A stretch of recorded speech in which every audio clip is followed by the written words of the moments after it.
Slimehouse TV, myself Theo Kane, hitting you again with a little bit of Toy Talk for Toy Talk Tuesday. As always, I said to you people, you lot that watch this channel, let me know subjects that you want to talk about, subjects you want to see me discuss on the Toy Talk episodes. And today I've got a great question. It comes from a guy called SHH Toys on Instagram, Toys, and he says, my collecting is still viewed as a quirk by some, or an extreme oddity by most. Do you think how the hobby is viewed will ever be seen as less outsider-like as it is in Japan? He's basically saying, like, his hobby, his collecting of toys is still seen as, like, quirky and weird.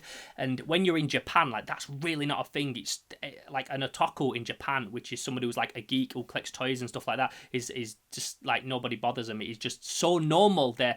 Now, I don't really even see it as like a weird quirky thing anymore, collecting toys and collecting. Most people have like a Funko Pop or are into Marvel or anything like that on their shelf, so it's just like we're just an extreme version of that.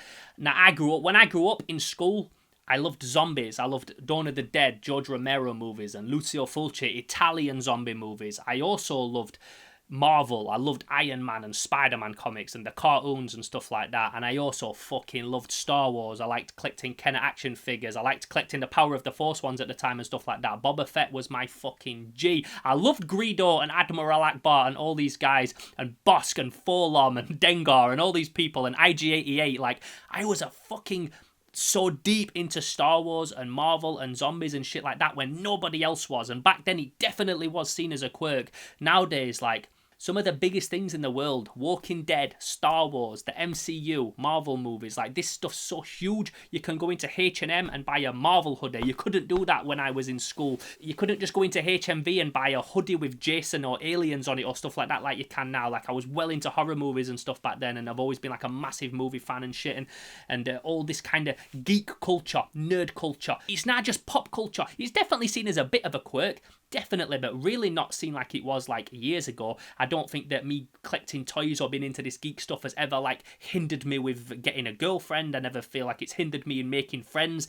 It's definitely a quirky thing, but I don't see it as something that's like a geeky outsider thing anymore. Now, in Japan is completely different because their culture is very much based on like just do your own thing and keep your head down, and it's not to do with what anybody else is doing. A prime example of this is like when I went to Japan the first time, like one of the first days I was there, I walked past an arcade and there was a businessman on a dance mat with his suit on, proper going for it, doing all the dance moves, getting out of breath, and nobody was walking past, filming him, putting it on the Snapchat, taking the piss, laughing at him, saying anything. People were just going about the day and leaving him to it, and that's very much what the Japanese culture is like. So that it's not even a case of, oh, people who collect toys there or are into nerdy stuff are more accepted. They just leave people to doing what they're doing. If you're sat on a fucking tube in Japan and you're reading a weird hentai manga, people won't bat an eyelid at you, whereas in England they'll probably look at you, they'll take a picture and put it on their Facebook and go, look at this dirty cunt. So I think that we now live in a society where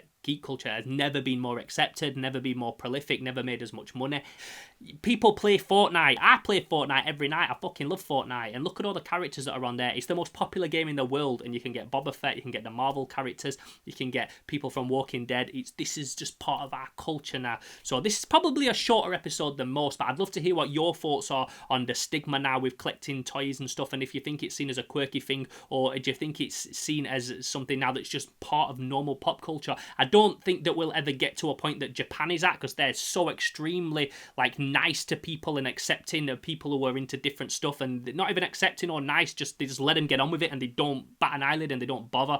They're not bothered what other people are doing. I don't know if we'll get quite there with the Western world, because our world very much is like, what can I put on Snapchat to take the piss out of to get me more likes? And I don't think we'll ever get there, but we're definitely a lot more progressive than we was 10 years ago with everything, with anything that's different. Like, hope it doesn't always lose that quirkiness though, because that's what makes us individuals and makes us different. So if somebody collects something, not even toys, just something that's a bit different, I always think it's cool. You could tell me, oh, I collect stamps. I've got a friend in Scotland, Georgina, she collects 50 pences. She collects 50 pence pieces, and I fucking love it. I think it's awesome. I think it's cool, quirky that she does that, and I think that stuff should be embraced. Enjoy, collect what you fucking love. Don't even care what other people think. Don't even watch if anyone thinks it's quirky. It's what you do, it's what you are. And I can tell you, for me personally, what I'm into, the stuff I wear stuff that's got movies and toys on it, the stuff that I'm into, it's never hindered me. If anything, it's just been another quality of my character. I would like to see it that way. And it's also something now that I've created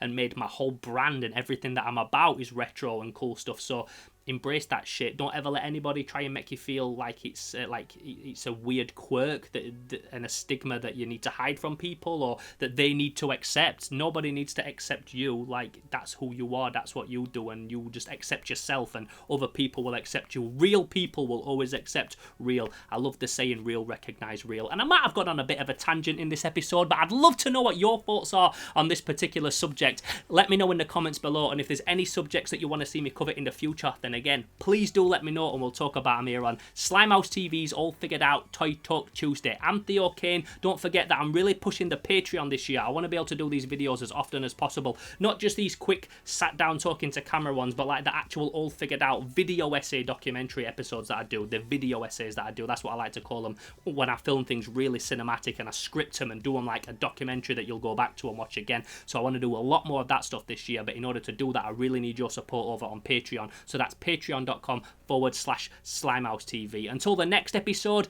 I'm Theo Kane. This has been All Figured Out Toy Talk Tuesday, and I'll catch you then in the next one. Pow!